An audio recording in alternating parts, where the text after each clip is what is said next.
Hey friends, just a quick video showing you how to re-engage your garage door opener to the worm drive here.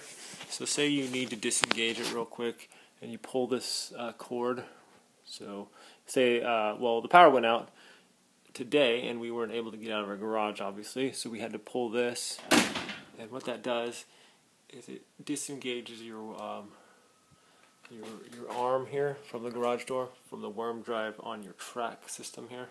Some have a chain. I think they all work the same. This is a regular, like, it's got like a little screw in there. Okay, so to re-engage it, you simply pull it